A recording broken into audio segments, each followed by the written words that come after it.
வாழ்க வளமுடன். ஓம் நமச்சிவாய. அனைத்து தமிழ் உள்ளங்களுக்கும் வணக்கம். ஜோதிட சாஸ்திரத்தில் நவகிரகங்களின் தலைவனாக கருதப்படுபவர் சூரிய பகவான். இவர் ஒவ்வொரு மாதமும் தன் ராசியை மாற்றுவார். அப்படி மாற்றும் போதுதான் தமிழ் மாதங்கள் பிறக்கின்றன. அந்த வகையில் நடைபெறும் விசுவாவசு ஆண்டு மார்ச் மாதம் 15ஆம் தேதி ஞாயிற்றுக்கிழமை அன்று ஏகாதசி திதியில் திருவோணம் நட்சத்திரத்தில் பரிகம் நாமயோகத்தில் பாலவம் கரணத்தில் சித்தயோகம் கூடிய நன்னாளில் இந்த மகத்தான பங்குனி மாதம் பிறக்கின்றது. இம்மாதத்தில் சூரிய பகவான் மீனராசியில் சஞ்சரிப்பதால் இது மீன மாதம் என்றும் அழைக்கப்படுகின்றது. இம்மாத கிரகநிலைகள் என எடுத்துக்கொண்டால் மீனராசியில் சுக்கிரன், சூரியன், சனி பகவான் உள்ளனர். கும்பராசியில் செவ்வாய் பகவான், புதன் பகவான், ராகு பகவான் உள்ளனர். மிதுன ராசியில் குரு பகவானும், சிம்மத்தில் கேது பகவானும் உள்ளனர். இம்மாத கிரகப்பெயர்ச்சி என எடுத்துக்கொண்டால் சுக்கிர பகவான் பங்குனி மாதம் 13ஆம் தேதி மேசராசிக்கு பயிற்சியாகின்றார். செவ்வாய் பகவான் இம்மாதம் 18ஆம் தேதி கும்பராசியில் இருந்து மீனராசிக்கு பயிற்சியாகின்றார். புதன் பகவான் இம்மாதம் 23ஆம் தேதி சனி வீடான கும்பத்தில் இருந்து குரு வீடான மீனத்திற்கு செல்கிறார். இந்த கிரகங்களின் பெயர்ச்சியால் இம்மாதம் உங்களுக்கு எவ்விதமான பலன்கள் கிடைக்கப் போகிறது, அது சாதகமாக அமையுமா இல்லை பாதகமாக அமையுமா என்பதனை பற்றி காண்போம். பிறக்கப் போகும் இம்மாதத்தில் ஒரு சில ராசிக்காரர்களின் சிக்கி சீரழிந்த வாழ்க்கை பயணம் மாறப்போகிறது. மனக்கசப்பில் வாழ்ந்து வந்த உங்களுக்கு இனி வசந்த காற்று வீசப்போகிறது. எதிரில் எமனே வந்தாலும் சிவனின் அருளால் எதிர்த்து நின்று போராடும் பலம் உங்களை வந்து சேரும். உங்கள் பிறப்பு ஒரு சாபக்கேடு அல்ல, அது சரித்திரம் படைக்கப் போகிறது.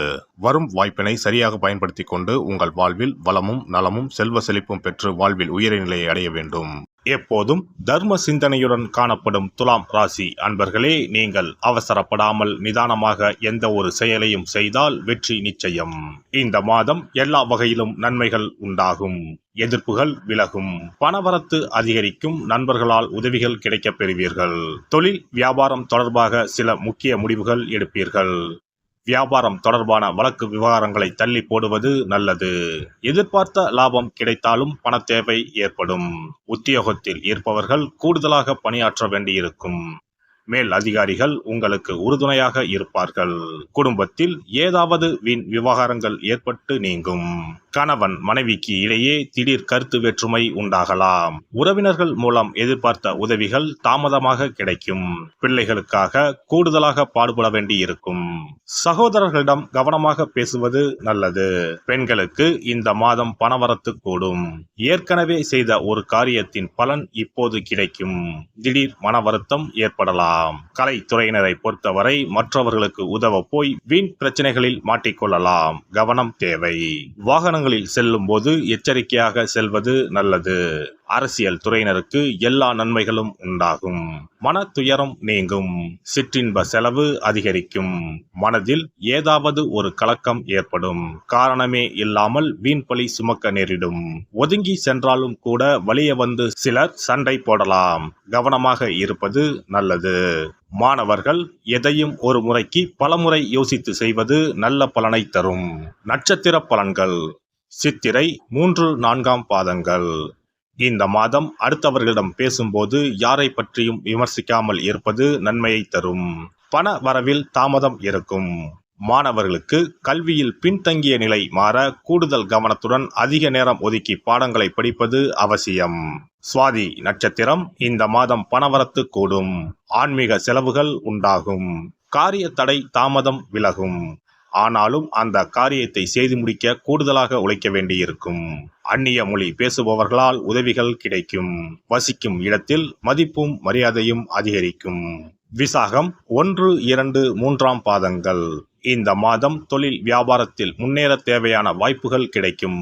தொழில் போட்டிகள் விலகும். தேவையான நிதி உதவி கிடைக்கக்கூடும். உத்தியோகத்தில் இருப்பவர்கள் உற்சாகமாக பணிகளை கவனித்தாலும் அலுவலக வேலைகளில் தாமதம் இருக்கும். புதிய வேலைக்கு முயற்சி செய்பவர்களுக்கு சாதகமான பலன் கிடைக்கும். மகாலட்சுமி தேவியை வணங்கி வர குடும்பத்தில் மகிழ்ச்சி நிலவும். சுபிட்சம் உண்டாகும். சிறப்பு தொகுப்பு. கண் திருஷ்டிகள் அகன்று தடைப்பட்டு கொண்டிருக்கும் காரியங்கள் நிறைவேற செய்ய வேண்டிய பரிகாரம் என்ன என்பதனை பற்றி காண்போம். வாழ்க்கையில் நல்ல நிலையில் இருந்தவர்கள் கூட திடீரென்று பொருளாதாரம் இழந்து மன கஷ்டங்களுடன் வாழும் நிலை ஏற்படும். இந்த நிலை எதனால் ஏற்பட்டது என்று ஆராய்ந்து பார்த்தால் பெரும்பாலும் அவர்களின் மீதான கண் திருஷ்டிதான் காரணமாக இருக்கும். கல்லடி பட்டாலும் கண்ணடி படக்கூடாது என்று சொல்வார்கள் அல்லவா, அது உண்மைதான். இது போன்ற பிறரின் பொறாமை கொண்ட கண் திருஷ்டியினால் பலரின் வாழ்க்கை சிரமத்திற்கு ஆளாக நேரிடும். இது போன்ற கண் திருஷ்டிகளிலிருந்து எப்படி தப்பிப்பது? இருக்கவே இருக்கிறது எளிதாக கிடைக்கும் ஊமத்தஞ்செடி. தெய்வ சக்தி நிறைந்த செடியாக கருதப்படும் ஊமத்தஞ்செடியின் காய், பூ, இலைகள் என அனைத்தும் தீய சக்திகள் விரட்ட பரிகாரத்துக்கு பயன்படுகிறது. பொதுவாக ஊமத்தம் காய்க்கு கெடுதலை அகற்றக்கூடிய சக்தி உண்டு. நம் வீட்டில் உள்ள எதிர்மறை சக்தியை அகற்றுவதற்கு ஊமத்தங்காய் தீபம் சிறந்த பரிகாரமாகிறது. தெய்வீக மகத்துவம் நிறைந்த ஊமத்தங்காய் மற்றும் பூவையும் எடுத்துக்கொள்ளுங்கள். வீட்டுக்கு அருகில் இல்லை என்றால் நாட்டு மருந்து கடைகளில் கிடைக்கும். இந்த 2 பொருட்களையும் மஞ்சள் தண்ணீரை கொண்டு நன்றாக கழுவி விடுங்கள். சிறிது நேரம் அவற்றிலுள்ள ஈரம் போக ஆறவிட்டு பிறகு அவற்றை ஒரு மஞ்சள் துணியில் குலதெய்வத்தை வேண்டி ₹1 நாணயத்தோடு சேர்த்து முடிந்து வீட்டின் நிலைப்படியில் கட்டி தொங்க விடுங்கள். இந்த முடிச்சை வெள்ளிக்கிழமை அல்லது ஞாயிற்றுக்கிழமைகளில் தயார் செய்து வாசல் படியில் கட்டுவது சிறப்பு. தினமும் வீட்டில் தீபம் ஏற்றி காண்பிக்கும் போது இந்த முடிச்சுக்கும் காண்பிக்கவும். இதேபோல் ஊமத்தம் இலைகள் கிடைத்தால் அந்த இலைகளை சுத்தமான மஞ்சள் தண்ணீரில் கழுவிவிட்டு அவற்றை கொண்டு வீட்டில் இருக்கும் விநாயகருக்கு திங்கள் கிழமைகளில் தொடர்ந்து அர்ச்சனை செய்து வர வேண்டும். ஊமத்தம் பூவையும் விநாயகருக்கு சூட்டலாம். 3 வாரங்கள் தொடர்ந்து திங்கள் கிழமைகளில் விநாயகருக்கு ஊமத்தை இலையால் அர்ச்சனை செய்து ஊமத்தம் பூவை சூட்டி வழிபட்டால் வீட்டில் உள்ள கெட்ட சக்தி நடமாட்டம் மற்றும் கண் திருஷ்டிகள் தீரும். ஊமத்தம் செடியும் சிவபெருமானுக்கு உகந்த இலை ஆகும். இந்த ஊமத்தங்காய் வைத்து சிவபெருமானுக்கு தீபம் ஏற்றி வழிபடுவதன் மூலம் நமது பிரச்சனைகளில் இருந்து எளிதாக விடுபட முடியும். முதலில் 2 ஊமத்தங்காய்களை எடுத்துக்கொள்ள வேண்டும். அவற்றின் மீது முட்கள் இருப்பதால் மிகவும் கவனமாக கையாள வேண்டும். ஊமத்தங்காயின் காம்பு பகுதிகளை வெட்டி கொண்டு கத்தியை பயன்படுத்தி ஊமத்தங்காயின் உள்ளே இருக்கும் விதை பகுதியை முழுவதுமாக நீக்கிவிட வேண்டும். பின்னர் 2 அகல் விளக்குகள் மற்றும் விளக்கு வைப்பதற்கான 2 தட்டுகளை எடுத்து சுத்தம் செய்து அவற்றிற்கு மஞ்சள் குங்குமம் போட்டு வைத்துக் கொள்ள வேண்டும். பின்னர் 2 தட்டின் மீதும் ஒவ்வொரு அகல் விளக்கை வைத்துக் கொள்ள வேண்டும். அதன் பிறகு எப்போதும் பூஜை செய்வதற்கு வைப்பது போன்ற வெத்தலைப்பாக்கு, பழம் போன்றவற்றை வைத்துவிட்டு 2 விளக்குகளையும் ஏற்றி சிவபெருமானை மனதார வேண்டிக் கொள்ள வேண்டும்.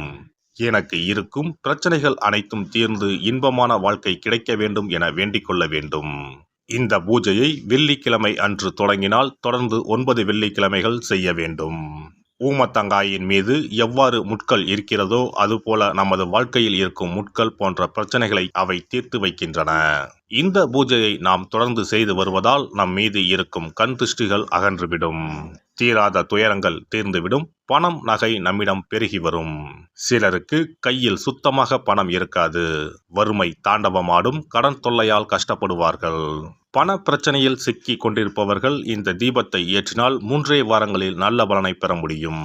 தொழிலில் நல்ல முன்னேற்றம் இருக்கும். கடன் பிரச்சனைகள் தீரும். உறவினர்களிடையே பகைமை இருந்தால் அவையும் மறைந்துவிடும். நோய்வாய் உள்ளவர்கள் இந்த தீபத்தை ஏற்றுவதன் மூலம் நல்ல பலனை பெற முடியும். பொதுவாகவே எந்த பரிகாரம் என்றாலும் அதை முழு நம்பிக்கையுடன் செய்தால் மட்டுமே முழு பலன் கிடைக்கும் என்பதை நினைவில் கொள்ளுங்கள். எல்லாம் வல்ல இறையருளால் நீங்களும் உங்கள் அன்பு குடும்பமும் உடல் நலம், நீலாயுள், நிறை செல்வம், உயர் புகழ், மெய்ஞானம் ஓங்கி வாழ்க வளமுடன். இந்த வீடியோ பதிவு உங்களுக்கு பிடித்திருந்தால் லைக் பண்ணுங்க, கமெண்ட் பண்ணுங்க, ஷேர் பண்ணுங்க, மறக்காம சப்ஸ்கிரைப் பண்ணுங்க, பக்கத்துல இருக்கிற பெல் பட்டனை கிளிக் பண்ணுங்க. நன்றி, வணக்கம். ஓம் நமச்சிவாய. சிவாய